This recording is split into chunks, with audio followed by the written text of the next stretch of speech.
Hello guys, I am again here to explain a new topic, normality। हमारा chapter चल रहा है some basic concept of chemistry और उसमें मैं आपको जनरल स्ट्रेंथ के सारे लॉजिक बता चुका हूँ। स्ट्रेंथ के बिहार पर ये मेरा लास्ट टॉपिक है नॉर्मेलिटी का। ये थोड़ा सा काफी इलेबोरेट करके मैं बताऊंगा, इसमें कई चीजों को मैं टच करूंगा और फिर इस टॉपिक के खत्म होने के बाद मैं लॉ ऑफ मोलिक्यूल्स की तरफ जाऊंगा। तो फिलहाल देखते हैं, लेट्स स्टार्ट नॉर्मेलिटी। ये इस चैप्टर का लेक्चर नंबर 7 है। What is the general definition of the normality? The general definition of the normality is it is number of gram equivalent weight of solute which is present in a liter of solution. This is the general definition of normality और जो definition है वही फॉर्मूले में convert हो गई है। इनमें से कितनी बातें आप बहुत अच्छी तरह जानते हैं? आप solute के बारे में जानते हैं, आप solution के बारे में जानते हैं। यहां पर एक नया टर्म आपको दिखाई दे रहा होगा, ग्राम इक्विवेलेंट। चलिए इसको ओपन करके देखते हैं। अगर मैं आपसे कहूं कि ग्राम इक्विवेलेंट को ओपन करिए तो एक्चुअल में ग्राम इक्विवेलेंट का जो प्रेजेंटेशन है वो वहां पर कुछ इस तरीके का है, इस तरीके का, that is known as gram equivalent. तो मैं यहां पर लिख रहा हूं उसको, ग्राम का मतलब weight upon equivalent weight of solute, yes, which is present in a litre of solution. लेकिन in most of the case it is given in the term of ml। तो अगर ml में गिवन है और आप litre में लिखना चाहते हैं तो आप लिख सकते हैं दिस डिवाइड बाय 1000, और ऐसा करने पर ये वैल्यू अभी भी लीटर में होगी। फिर जिसको आप थोड़ा बहुत ऊपर नीचे सही कर लीजिए तो अब इसका नया टर्म बन जाएगा is equal to weight into 1000 upon equivalent weight into volume in ml। कुछ इस तरह का फॉर्मूला नॉर्मेलिटी का बनेगा। ये डेफिनेशन थी और ये मैं फॉर्मूला खोल के लाया। ओके, यहां पर ये जो टर्म आप देख रहे हैं ये पूरा टर्म सोल्यूट के लिए है, और यहां पर ये जो टर्म आप देख रहे हैं और ये टर्म सोल्यूशन के लिए है। चलिए एक छोटा सा एग्जांपल रखकर देखते हैं कि कहां पर हमें तकलीफ हो रही है। सपोज करिए मैं आपको कहता हूं कि 5 ग्राम, एक क्वेश्चन मैंने बनाया, 5 ग्राम NaCl is dissolved in 100 ml of water, 100 ml of water, then find out normality of this solution, then find out normality of this solution। देखिएगा आप इस न्यूमेरिकल को कर पाते हैं कि नहीं, कुछ प्रॉब्लम तो नहीं आती है आपको इस न्यूमेरिकल में, चेक करते हैं। अगर मैं इस न्यूमेरिकल को यहां पर पुटअप करना चाहूं तो आपको सोल्यूट का वेट कितना गिवन है, 5 ग्राम इनटू 1000, देखिए फॉर्मूले का आ गया। आपको वॉल्यूम कितना गिवन है, 100 ml। देखिए आपने ये वाली वैल्यू भी पुट कर ली, लेकिन प्रॉब्लम आपको कहां पर आएगी? प्रॉब्लम आपको ये आएगी कि आपको इक्विवेलेंट वेट ऑफ NaCl नहीं मालूम। This is the cause to solve the numerical of normality. First of all we have to know what is the equivalent weight. इसलिए ये क्वेश्चन मैं अभी सॉल्व नहीं कर सकता था, तो मुझे नॉर्मेलिटी के न्यूमेरिकल को लगाने से पहले नॉर्मेलिटी पे महारत हासिल करनी होगी। तो नॉर्मेलिटी की डेफिनेशन क्या होती है, सॉरी इक्विवेलेंट वेट की डेफिनेशन क्या होती है, अभी मैं उस पर नहीं जाता हूं। मैं इक्विवेलेंट वेट की मैथमेटिकल वैल्यू बताता हूं पहले, और मैथमेटिकल वैल्यू को देख करके अपने आप हम नॉर्मेलिटी की डेफिनेशन, इक्विवेलेंट वेट की डेफिनेशन कुछ देर के बाद अपने आप ड्रॉ कर लेंगे। तो what is the mathematical value of equivalent weight? तो कहते हैं इक्विवेलेंट वेट का फॉर्मूला होता है molecular weight upon X. Equivalent weight is equal to molecular weight upon X. Molecular weight का सारी इंफॉर्मेशन आपको मालूम है। किसी भी स्पीशीज के 1 मोल का वेट मॉलिक्यूलर वेट कहलाता है, उसमें आपको कोई तकलीफ नहीं होगी क्योंकि मैं आपको मोल कॉन्सेप्ट डिटेल में बता चुका हूं। मुद्दा है आपके लिए एक्स। अब समझिए एक्स क्या होता है। एक्स किसी एसिड में पाए जाने वाले H+ आयन हो सकते हैं, एक्स किसी बेस में पाए जाने वाला OH- आयन हो सकता है, एक्स किसी सॉल्ट में पाया जाने वाला निगेटिव या पॉजिटिव चार्ज हो सकता है, एक्स किसी एलिमेंट की वैलेंसी हो सकती है, या फिर X change in oxidation number हो सकता है, चेंज इन ऑक्सीडेशन नंबर लेकिन पर मॉलिक्यूल, या फिर X change in number of electron हो सकता है पर मॉलिक्यूल। तो कुल मिलाकर के equivalent weight molecular weight upon X है, और X यहां पर इतने सारे मतलब रखता है, तो हम एक एक करके सारे वैल्यू खोलते हैं। कुल मिला के आप ये समझ लीजिए कि X एक बहुत लंबा चौड़ा डिस्कशन है, और जब X को हम समझ लेंगे तभी हम ये कहेंगे कि हमें इक्विवेलेंट वेट निकालना आ गया है, और जब हमें इक्विवेलेंट वेट निकालना आ गया होगा तभी हम नॉर्मेलिटी के ऊपर महारत हासिल कर पाएंगे। मैंने जानबूझ के नॉर्मेलिटी आपको आखिरी में इसीलिए पढ़ा रहा हूं ताकि नॉर्मेलिटी का लंबा चौड़ा डिस्कशन आराम से यहां पर हो पाए। तो चलिए मैं धीरे धीरे X खोलता हूं और पहले एसिड ये बताता हूं, इसका स्नैपशॉट ले लिया होगा आपने, और पहले मैं एसिड ये बताता हूं आपको। Explanation of X in the term of acid, देखिए explanation of X, explanation of X in the term of acid. पहले मैं आपको जनरल एक्सप्लेनेशन देता हूं, जनरल ट्रेंड देखिएगा। अगर मैं आपसे कहूं कि बताओ HCl का इक्विवेलेंट वेट क्या होगा, तो इक्विवेलेंट वेट बराबर होता है मॉलिक्यूलर वेट। इस पूरे मॉलिक्यूल का मॉलिक्यूलर वेट क्या होगा, मैंने आपको सबके एटॉमिक नंबर और सबके एटॉमिक वेट बता दिए हैं, आपने याद कर लिए होंगे। H का होता है 1 और Cl का होता है 35.5, दोनों को जोड़ेंगे तो ये आ जाएगा 36.5 डिवाइड बाय X। X किसी एसिड में पाए जाने वाले, X क्या है, किसी एसिड में पाए जाने वाले number of H plus ion, किसी एसिड में पाए जाने वाले number of H plus ion. अभी इस डिफिनेशन को मैं सही करूंगा, लेकिन जब तक मैं सही डिफिनेशन नहीं बताता तब तक फिलहाल आप यही मानिए कि X किसी एसिड के H प्लस आयन है। HCl में कितने H हैं, 1, सो डिवाइड बाय 1, तो यही आपका आंसर हो गया। अगर मैं आपसे कहता बताइए H2SO4 का इक्विवेलेंट वेट क्या होगा, तो H2SO4 का इक्विवेलेंट वेट होगा इसका मॉलिक्यूलर वेट। आपको मॉलिक्यूलर वेट निकालना आता है, H के लिए 2, 1H के लिए 1, 2 के लिए 2, सल्फर का 32, ऑक्सीजन का 16, मल्टीप्लाइड बाय 4, सबका सम कर दो 98 आएगा, डिवाइड बाय H2SO4 में कितने H आपको दिखाई दे रहे हैं, H2SO4 में 2 H दिखाई दे रहे हैं। अगर आप इसे पानी में घोलेंगे तो यहां से 2 H प्लस आयन डेवलप होंगे। H2SO4 पानी में 2 H प्लस आयन और सल्फेट आयन देता है, इसका मतलब है यहां पर मुझे डिवाइड 2 से करना चाहिए था, दैट इज 49। अगर मैं आपसे बात करूं H3PO4 की, अगर मैं आपसे बात करूं H3PO4 की और मैं आपसे इसका इक्विवेलेंट वेट पूछूं, तो फिर सबका पहले मॉलिक्यूलर वेट निकाल लीजिए। H का हो जाएगा 3, फास्फोरस का आपने याद कर लिया होगा 31, ऑक्सीजन का आपको मालूम है 16 × 4, सबका सम करिए, मुझे लगता है फिर से 94 आएगा। ये देखिए ये 32 और 2 35, बाकी सब सेम है, और 32 और 3 यहां पर आएगा 34। चेक कर लीजिएगा, इसी के आसपास कोई नंबर आएगा, आप देख लीजिएगा, मैं 98 लिख दे रहा हूं, इसी के आसपास कोई नंबर होगा, 16 × 4 = 64, 31 3, चेक कर लीजिएगा। तो यहां पर 98 या अप्रॉक्स जो भी वैल्यू आए डिवाइड किससे कर दीजिएगा, 3 से, जो भी नंबर आएगा वो आपका आंसर होगा। ओके, तो इस तरीके से आप इन तीनों का इक्विवेलेंट वेट निकाल लेंगे। अब जितना ये आसान दिख रहा है ये उतना आसान है नहीं, क्योंकि अब आपको ये देखना होता है कि जो डेफिनेशन मैंने आपको बताई है कि यहां पर number of H plus ion दिए जाते हैं, वो number of H plus ion, वो number of H plus ion सच्चाई में रिएक्शन को देखकर डिसाइड किए जाते हैं। अब मैं ये सामान्य बात को थोड़ा सा उठ करके इसकी डिटेल में जाता हूं।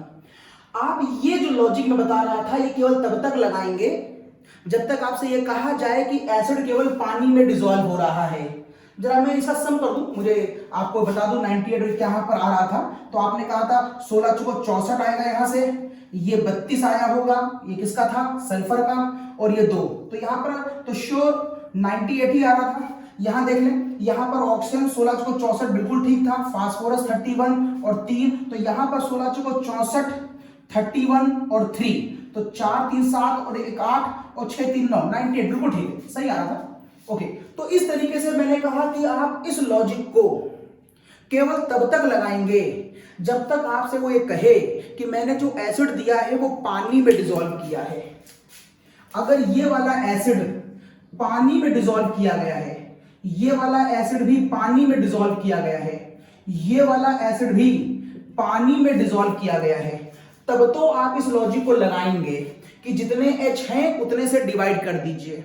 सच्चाई में इसमें कुछ और लॉजिक भी डेवलप हो सकते हैं। देखिए, सपोज करिए यहां पर पानी ना होकर के कोई केमिकल रिएक्शन हो रही होती। देखिए कैसे हटा रहा हूं उसको।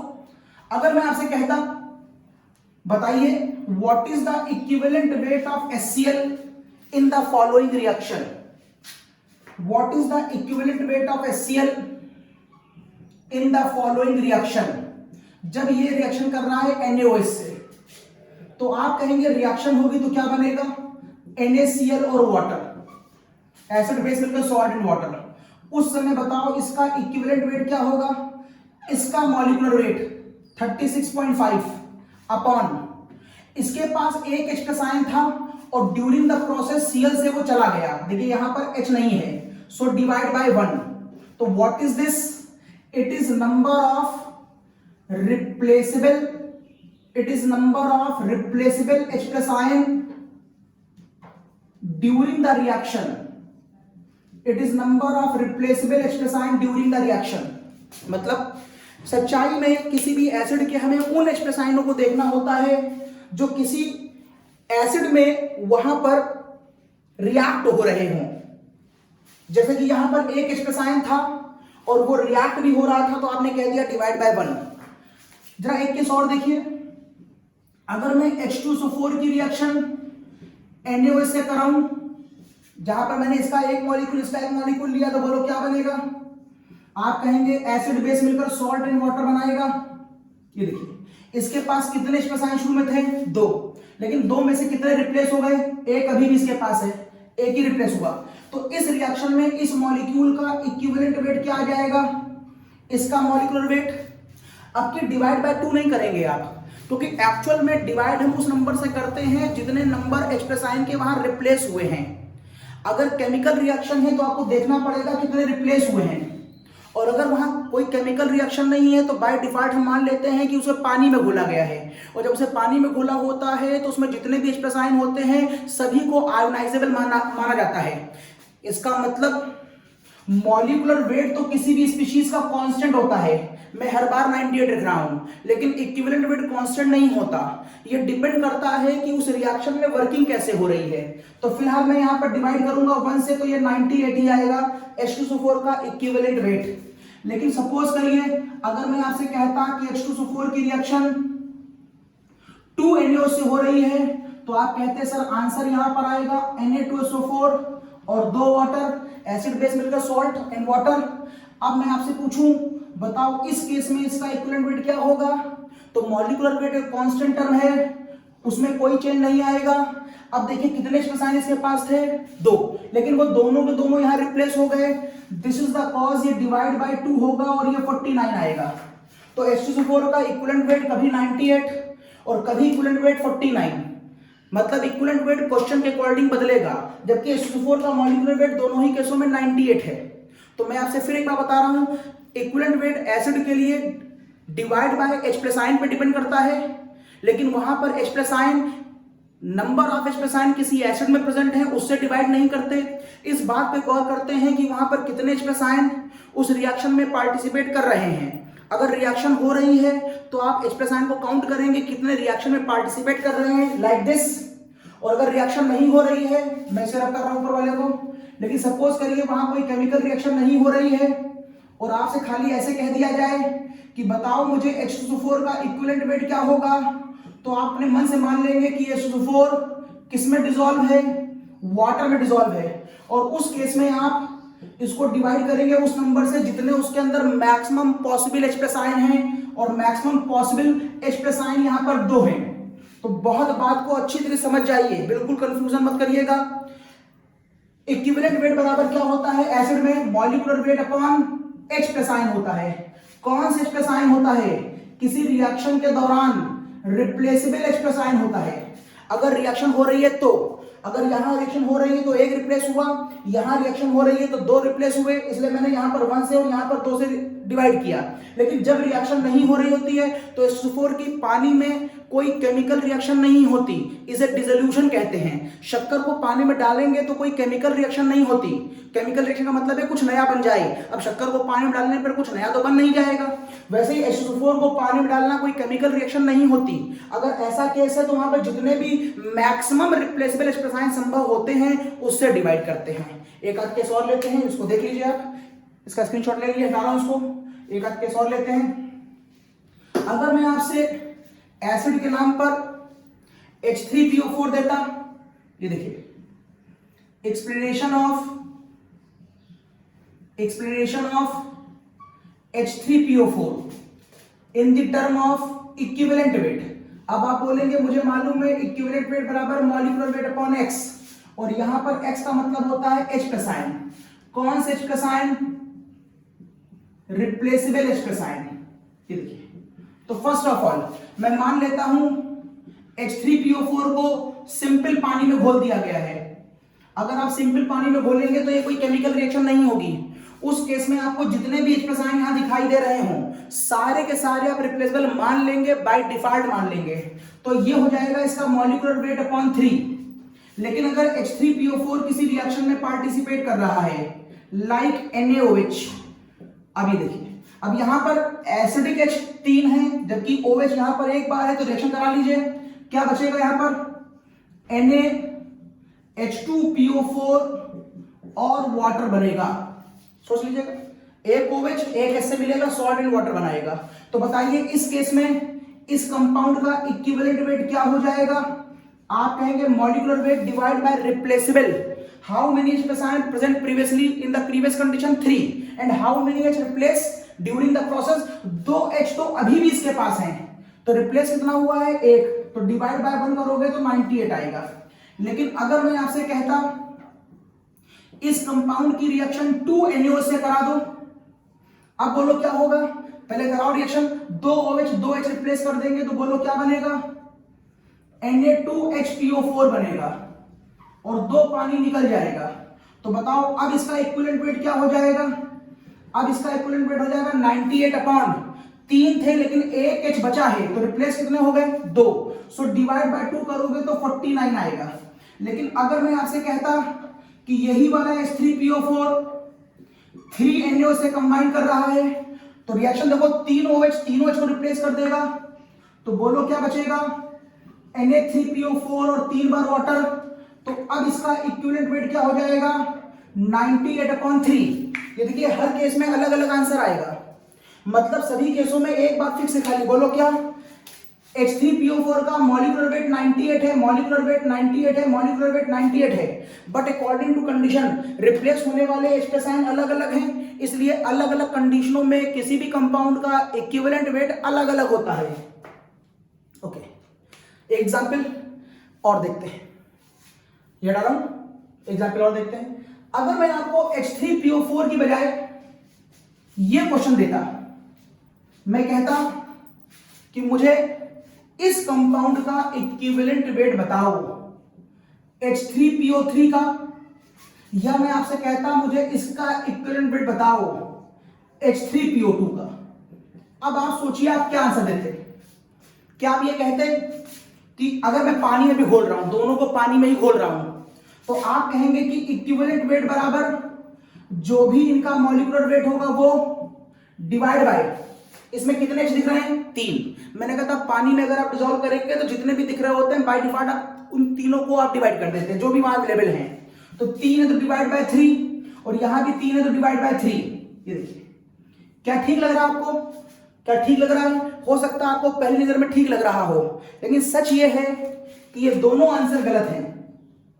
इसका मतलब ये हुआ कि जितना अभी तक हमने पढ़ा उसमें कुछ बात अभी और जानने को रह गई है, क्योंकि अभी तक की इंफॉर्मेशन के अकॉर्डिंग अगर मैं पानी में घोलूं तो जितने भी H दिख रहे हैं उसको डिवाइड कर देना चाहिए, लेकिन मैं ऐसा करता हूं तो ये आंसर गलत हो जाते हैं। अब इनको समझने के लिए थोड़ा हमें वेट करना पड़ेगा तब तक जब तक हम इनके स्ट्रक्चर जान नहीं लेते। तो मैं कोशिश करूंगा इसी लेक्चर में आपको इसका आंसर दूं, लेकिन कुछ देर के बाद। अभी मैं इस क्वेश्चन पर क्वेश्चन मार्क लगा दे रहा हूं। इनके आंसर एकेडमिक किताबों में जनरली नहीं दिए हैं, केवल कंपटीशन में डिस्कस किया गया है। आपकी एकेडमिक किताबों में इनके ऊपर क्वेश्चन नहीं बनाए जाते, लेकिन आप जरूर देखिए क्योंकि कंपटीशन में जरूर आएगा और कोई बहुत बड़ी बात भी नहीं है। इसका डिस्कशन हम लोग 10-15 मिनट के बाद करेंगे। फिलहाल क्वेश्चन मार्क लगा के छोड़ दिया मैंने। ये बात मैंने करी है एसिड की। अब एसिड हटा रहा हूं, मैं बेस की तरफ आ रहा हूं।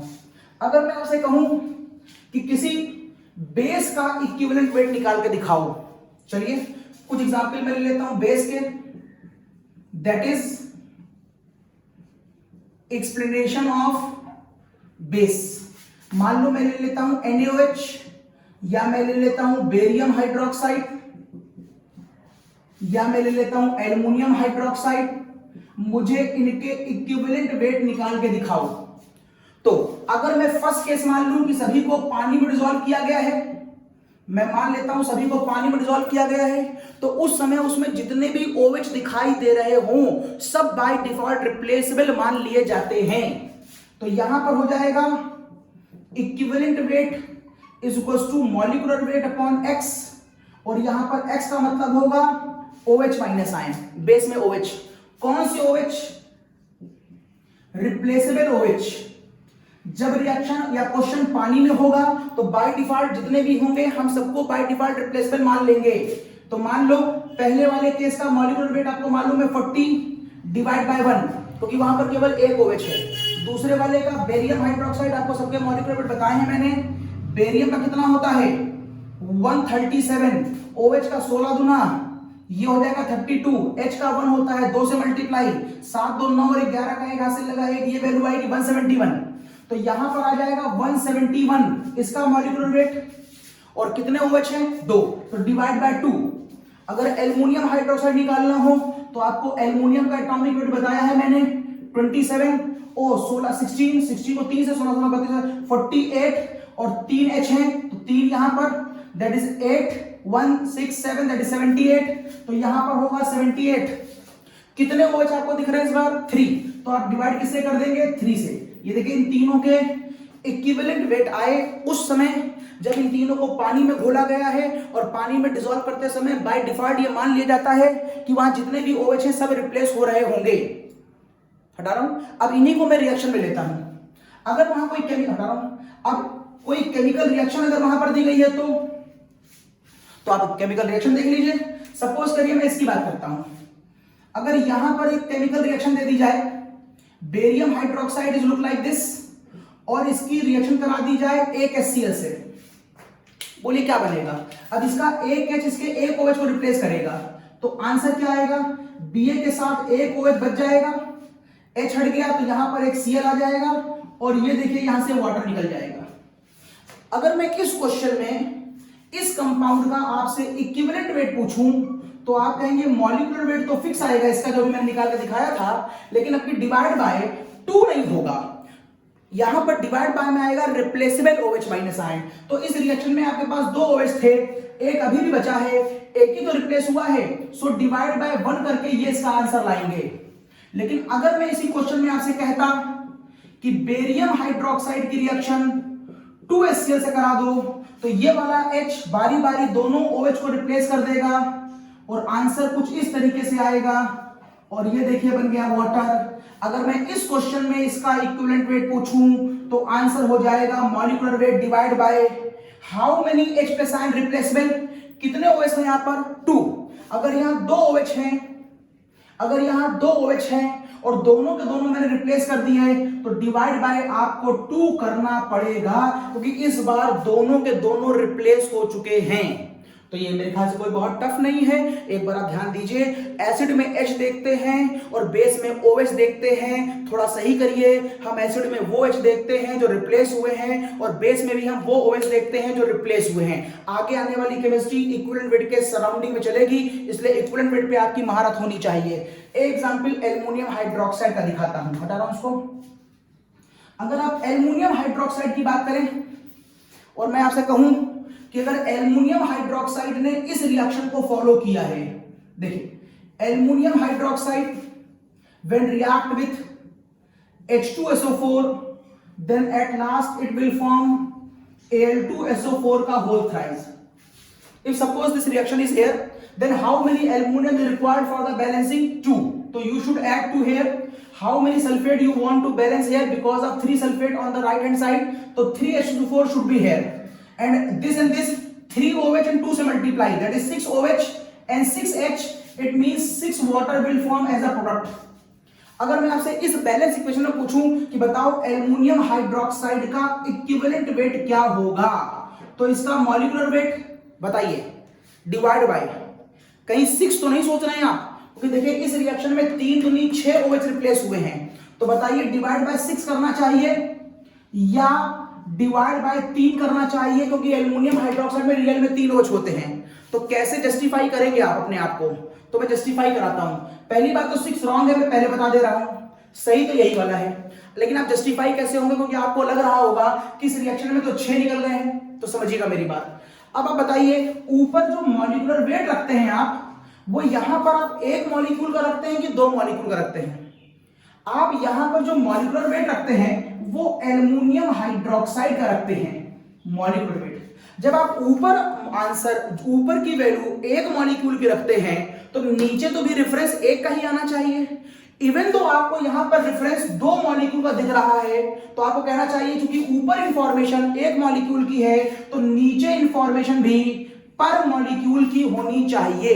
This is the cause 6 OH को अगर मैं 2 से डिवाइड कर दूंगा तो ये पर मॉलिक्यूल की इंफॉर्मेशन आएगी, और ऐसा करने पर यहां पर आंसर 3 आएगा, and then you can find the real answer of equivalent, real answer in the term of equivalent weight of aluminium hydroxide when it is divided by 3, because in this reaction all OH are replaceable per molecule.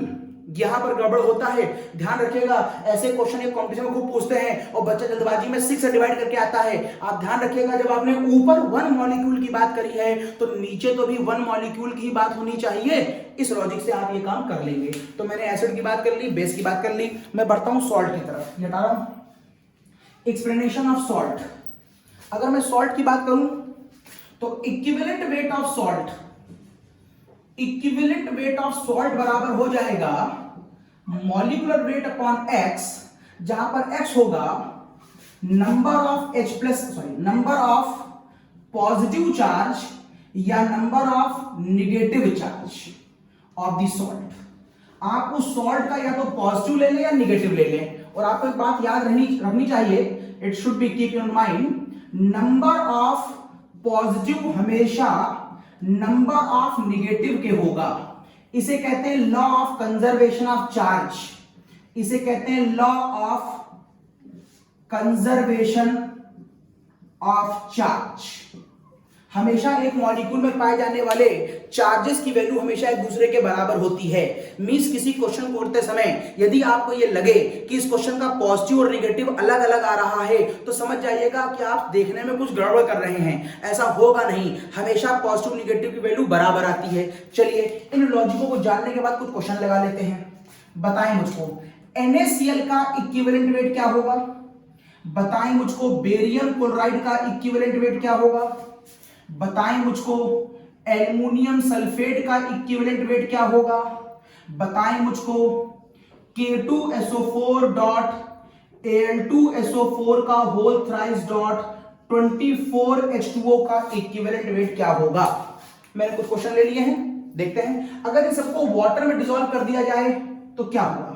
देखिए अगर मैं इन सबको water में dissolve करूं तो ये develop करेगा 1 plus और 1 माइनस, ये डेवलप करेगा बेरियम और 2Cl माइनस, ये डेवलप करेगा 2 एल्युमिनियम प्लस 3 और 3 सल्फेट माइनस, जबकि ये डेवलप करेगा 2K प्लस 1 सल्फेट ये वाला प्लस 2 एल्युमिनियम प्लस 3 और 3 सल्फेट। कुछ इस तरीके से डेवलपमेंट होगा। और ये पानी आपको मालूम होना चाहिए, पानी is a very bad electrolyte, वो कभी अपने आयनों में आयोनाइज नहीं होता, लिहाजा पानी का यहां पर कोई आयोनाइजेशन नहीं होगा। प्योर वाटर कभी आयनों में डिसोशिएट नहीं करता। Pure water is a bad electrolyte. अगर आपको लग रहा हो कि सर आपने तो सुना है कि वाटर गुड इलेक्ट्रोलाइट है, तो आपने टैप वाटर सुना है, आपने मिनरल वाटर सुना है, वो गुड इलेक्ट्रोलाइट होते हैं।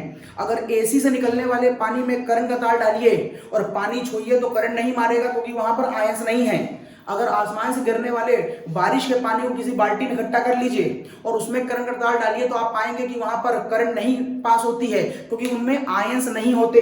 मींस प्योर वाटर के अंदर H+ या OH- आयन ना के बराबर पाए जाते हैं, इसलिए वहां पर करंट का मोशन नहीं होता। तो याद रखिएगा। चलिए शुरू करते हैं। बताएं इस क्वेश्चन में इक्विवेलेंट वेट क्या होगा। तो मैंने कहा था molecular weight divide by x. X या तो प्लस लो या तो माइनस लो, दोनों बराबर होंगे। देखो यहां पर एक प्लस है और एक माइनस, तो कोई कंफ्यूजन नहीं है, डिवाइड बाय 1 आंसर हो गया। अगर मैं आपसे कहूं बताओ इसका क्या होगा, तो आप कहेंगे इक्विवेलेंट वेट बराबर मॉलिक्यूलर वेट अपॉन। अब बच्चा कंफ्यूज करता है, वो कहता सर यहां +2 दिख रहा है लेकिन यहां पर मैं केवल -1 दिख रहा है। हो सकता है आप ऐसे देखें, तो बिल्कुल कंफ्यूज ना करिएगा। अगर आप देख नहीं पा रहे तो समझ जाइए, नंबर प्लस नंबर माइनस बराबर होगा। जो बड़ा वाला है उसी को मान लीजिए 100%, दूसरा नंबर उसके बराबर ही होगा। आप अकल लगाएं तो 2 CL यहां पर है, आपको 2 लिखना चाहिए था, तभी number of plus number of minus के बराबर होगा। तो 2 प्लस है और 2 माइनस है, तो it should be divide by 2। यहां देखिए यहां पर क्या हो रहा है, 2 एल्युमिनियम की वजह से चार्ज कितना आ गया है 6, या 3 सल्फेट में चार्ज कितना आ गया है -6। अगर आप एग्जाम में यहां कोई गलती करें और आपको एक तरफ खाली +6 दिख रहा हो तो समझ जाइएगा दूसरी तरफ भी -6 होगा। Law of conservation of charge कहते हैं इसको। ये देखिए गलती में सही कर ली, तो इसका आंसर क्या हो जाएगा, equivalent weight equals to molecular weight upon 6। यहां देखिए how many positive and how many negative, 100% they are equal to each other. कितने प्लस हैं 2 और कितने प्लस हैं 2 3 6, कुल कितने प्लस हो गए, दैट इज 8। 100% माइनस भी 8 होगा। चेक करिए यहां पर 2 माइनस है और यहां पर 3 2 6, दोनों को सम करिए कितने माइनस आ रहे हैं 8। तो चाहे तुम डिवाइड बाय 8 प्लस की वजह से करो और चाहे डिवाइड बाय तुम 8 माइनस की वजह से करो, तो इसका फॉर्मूला हो जाएगा molecular weight divide by 8। Molecular weight divide by 8। ये पोटासियम था। तो इस तरीके से मैंने आपको सॉल्ट के बारे में बताया। एसिड हो गया, बेस हो गया, सॉल्ट हो गया। अब नॉर्मेलिटी, थोड़ी सी बात हटा रहा हूं, थोड़ी सी बात नॉर्मेलिटी के कुछ खास स्पेसिफिक फॉर्मूलों की कर ले, फिर हम लोग नॉर्मेलिटी की बात खत्म करेंगे। चलिए कुछ बातें करते हैं। अगर मैं आपसे कहूं कि क्या आपको नॉर्मेलिटी और मोलरिटी में कोई रिलेशन मालूम है, यस। नॉर्मेलिटी का फॉर्मूला मैं पूरा करके यहां लिख के दे रहा हूं, normality equals to weight upon equivalent weight into 1000 into volume in ml। ये अभी भी आपने नॉर्मेलिटी का फॉर्मूला बोला है और आपको मैं सेकंड लेक्चर में बता चुका हूं मोलरिटी का फॉर्मूला। मैं सीधे यहां लिख दे रहा हूं, मोलरिटी बराबर होता है wait into 1000 upon molecular weight upon volume in ml। ये आपको मैं पहले पढ़ा चुका हूं, तो सीधे मैंने लिख दिया। मोलरिटी का फॉर्मूला, मोलैरिटी बोल रहा हूं, नॉट मोलैरिटी, मोलैरिटी बोल रहा हूं। मोलरिटी बराबर दिस और नॉर्मेलिटी बराबर दिस। चलिए ये 1000 देख रहे हो क्यों आया था, क्योंकि आपने वॉल्यूम लीटर को ml करा था। अगर मैं चाहूं तो वापस सही कर लूं, ये 1000 हटाइए तो ये वापस क्या हो जाएगा, ये वापस लीटर हो जाएगा। ये 1000 हटाइए तो ये क्या हो जाएगा, वापस लीटर हो जाएगा। डजंट मैटर, आप जैसा करें ना चाहे ना करें, मैं तो सीधे ही कहूंगा कि सेम इंफॉर्मेशन क्या होने वाली है, कैंसिल अगर इन दोनों को डिवाइड कर दिया जाए तो। मींस अगर नॉर्मेलिटी और मोलरिटी को डिवाइड कर दिया जाए तो क्यों कैंसिल हो गई। एक सॉल्यूशन है, उसमें हमने 5 ग्राम नमक डाला है और पानी कितना रखा है 100 ml। जरा बताओ इस सॉल्यूशन की अगर नॉर्मेलिटी निकालोगे तो वॉल्यूम कितना रखोगे। अगर तुम्हें लीटर में रखना है तो 100 अपॉन 1000, अगर तुम्हें यहां मोलरिटी निकालते में रखना है तो भी 100 अपॉन 1000। मतलब एक सॉल्यूशन के लिए जब तुम फॉर्मूले में वॉल्यूम पुट करोगे, चाहे वो नॉर्मेलिटी का हो चाहे मोलरिटी का हो, सेम होगा।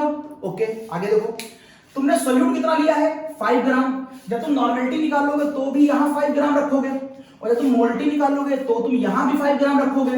मींस सेम सॉल्यूशन के लिए ये वाला वेट भी सेम होगा, तो सेम सॉल्यूशन का वॉल्यूम भी सेम, सेम सॉल्यूशन का वेट भी सेम।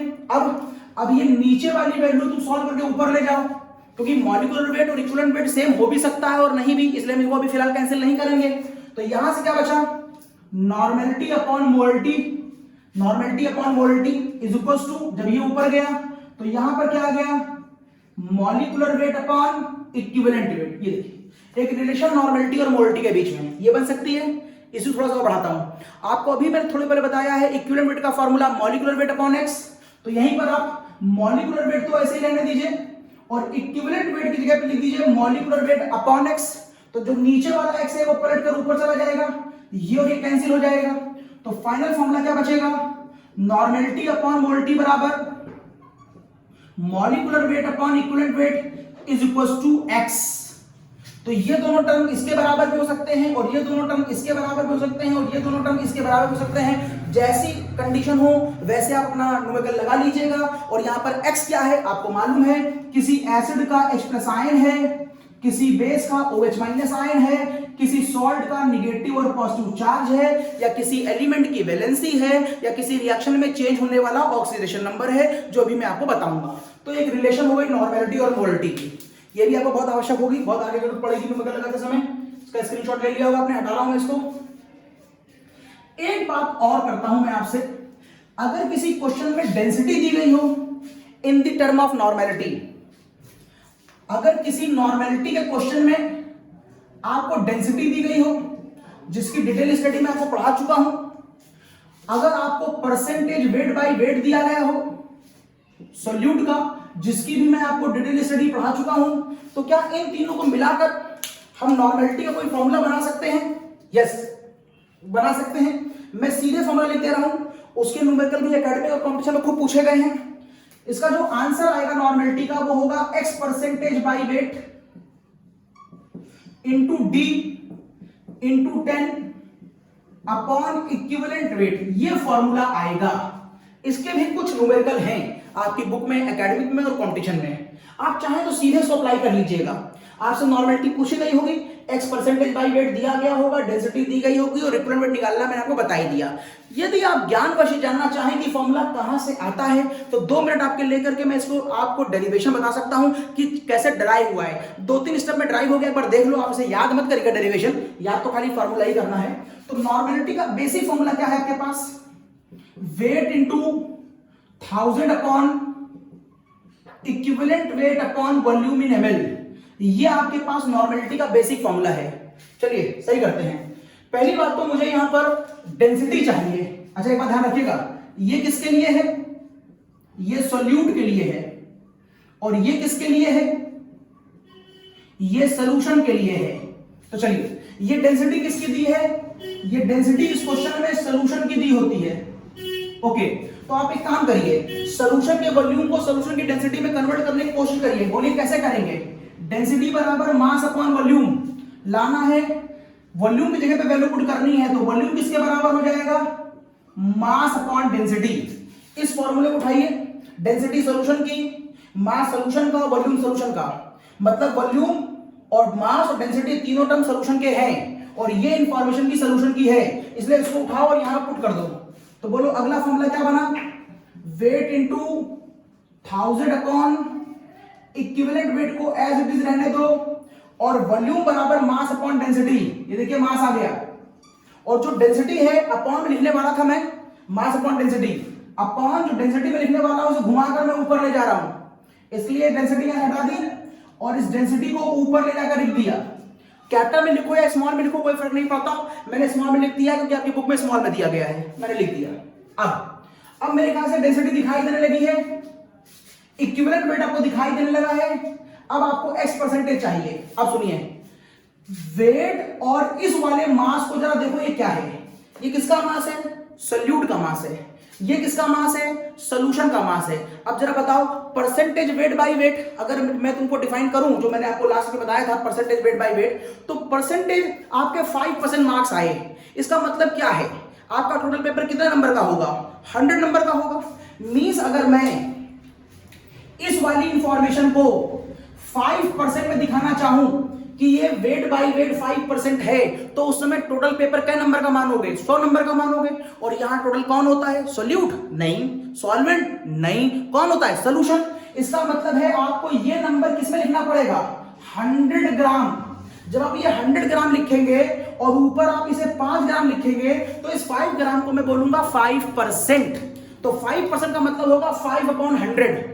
मींस अब मेरे पास वैल्यू क्या आ जाएगी, मान लो मैंने यहां लिख दिया 5%, वो भी क्या 5% by wait into 1000 into D upon equivalent wait, और चूंकि ये 5% लिखा है तो नीचे क्या आया है 100, इसलिए नीचे क्या आया है 100, यस परसेंट तो नीचे 100।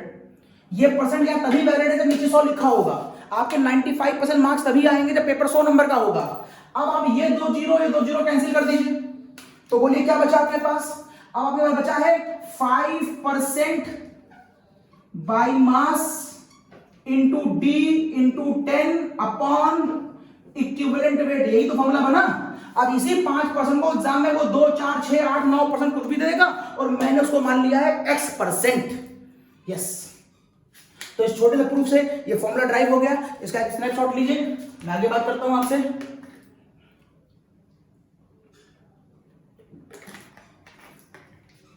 ओके नाउ ये हटा रहा हूं। इसके बाद कुछ जनरल इंफॉर्मेशन की बात कर लें नॉर्मेलिटी के ऊपर। जनरल इंफॉर्मेशन में पहला क्वेश्चन बनेगा आपका, जनरल इंफॉर्मेशन पहला क्वेश्चन आपका बनेगा नॉर्मेलिटी से, बताइए इसकी यूनिट क्या होगी। Yes good question. कई बुक्स में इसकी यूनिट सीधे बोल दी गई है n, सॉल्व करो सीधा आंसर लिख दो n, तो बुक में लिखा है 5n 2n 3n 7n, okay मान्य है। एक और हो सकती है, वो क्या सुनिएगा, जैसे आप लिखते थे वेट अपॉन मॉलिक्यूलर वेट, खूब पढ़ा है हम लोगों ने, और आप कहते थे जैसे मोल है ये, जैसे वेट अपॉन मॉलिक्यूलर वेट मोल होता है, वैसे ही जान लीजिए वेट अपॉन इक्विवेलेंट वेट को इक्विवेलेंस कहते हैं। एक नया टर्म है आपके सामने, एक नया टर्म है, ये आपने सुना हुआ था, वेट अपॉन मॉलिक्यूलर वेट मोल होता है और wait upon equivalent wait equivalence होता है। इसका टर्म क्या होता है, ये होता है इक्विवेलेंट वेट।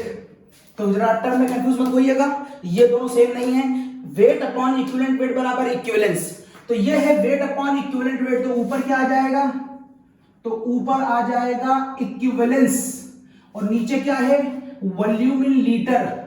ये भी यूनिट हो सकती है नॉर्मेलिटी की, तो नॉर्मेलिटी की यूनिट एन भी हो सकती है, और नॉर्मेलिटी की unit equivalence upon volume in litre भी हो सकती है। और वो कैसे, ये मैंने दिखाई आपको।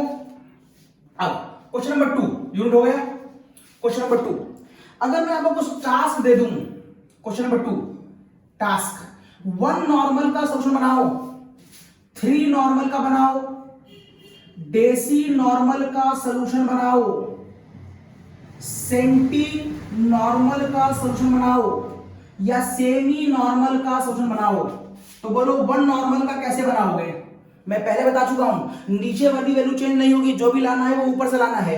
तो 1 नॉर्मल बराबर हो जाएगा 1 इक्विवेलेंस ऑफ सोल्यूट को when dissolved in 1 litre of solution, ये होगी इसकी लैंग्वेज। तो बताओ 3 नॉर्मल कैसे बनेगा, 3 कैसे बनेगा, व्हेन 3, यहां लिख दे रहा हूं, when 3 equivalence of solute dissolved in 1 litre of solution. Deci कैसे बनेगा, when 1/10 equivalence of solute dissolved in 1 litre. Centi कैसे बनेगा, when 1/100 equivalence of solute dissolved in 1 litre of solution. Semi कैसे बनेगा, semi means 1/2 equivalence per litre dissolved in 1 litre of solution. ये भी हो सकता था, ये बात हो गई। और अब लास्ट बात, लास्ट क्वेश्चन इसका, नॉर्मेलिटी टेम्परेचर डिपेंडेंट होती है कि इंडिपेंडेंट। मैं आपको पहले कई बार बता चुका हूं, ये बस खत्म हो गया मेरा पॉइंट, ये लेक्चर खत्म। नेक्स्ट पॉइंट पे हम लोग मिलेंगे जब हम आपसे बात करेंगे। एक्स की अभी सारी बातें खत्म नहीं हुई हैं। एक्स का जो अगला टर्म है वो वैलेंसी का है, क्योंकि वो बहुत डिटेल में है, बहुत लंबा है, इसलिए मैं उसको नए लेक्चर बना रहा हूं। अभी नॉर्मेलिटी पूरी खत्म नहीं हुई। नॉर्मेलिटी में 5 लेक्चर थे एक्स के, एक एसिड का बता दिया, एक बेस का बता दिया, एक सॉल्ट का बता दिया। अब इसके बाद एक वैलेंसी का और एक चेंज इन ऑक्सीडेशन नंबर का। ये दोनों पॉइंट बहुत लंबे हैं, इसलिए इसका लेक्चर मैं अलग से बना के दूंगा। फिलहाल यहां पर मैं आपसे कह रहा था कि जो नॉर्मेलिटी है ये टेम्परेचर डिपेंडेंट है कि independent. Normality depends normality depends on temperature or not, this is the question. Normality depends on temperature or not.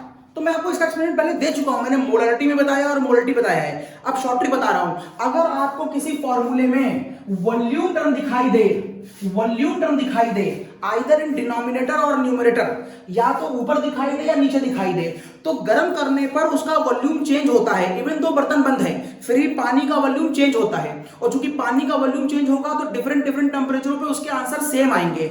और अगर किसी फॉर्मूले में आपको वॉल्यूम दिखाई ना दे, ना नीचे दिखाई दे ना ऊपर दिखाई दे, तो बर्तन बंद होने के बाद उसके वॉल्यूम में चेंज आता है, लेकिन उसके उस कंटेंट के मास में चेंज नहीं आता। इसलिए डिफरेंट डिफरेंट टेंपरेचरों पर उसके आंसर सेम आएंगे। तो शॉर्ट ट्रिक बता चुका हूं, अगर वॉल्यूम दिखाई दे तो टेंपरेचर डिपेंडेंट, और वॉल्यूम ना दिखाई दे तो इंडिपेंडेंट। तो यहां वॉल्यूम दिख रहा है कि नहीं दिख रहा है, दिस इज द कॉज, ये टेंपरेचर पे डिपेंड करेगा। it is normality is temperature dependent species because it have a volume, so on different temperature। जैसे कि इस वेसल के अंदर कोई सोल्यूशन रखा हुआ है और आप इसकी नॉर्मेलिटी निकालना चाहते हैं, एक बार 25 डिग्री पर और एक बार 75 डिग्री पर। बताइए दोनों केसों में आंसर सेम आएंगे कि अलग अलग आएंगे? दोनों केसों में आंसर अलग अलग आएंगे, क्योंकि 75 डिग्री पर इसका थोड़ा सा पानी उड़ करके इस ऊपर के एरिया में इकट्ठा हो जाएगा, जिसकी वजह से वॉल्यूम हल्का सा कम हो जाएगा, और जब आप वॉल्यूम की वैल्यू पुट करेंगे तो आंसर डिफरेंट आएगा। So normality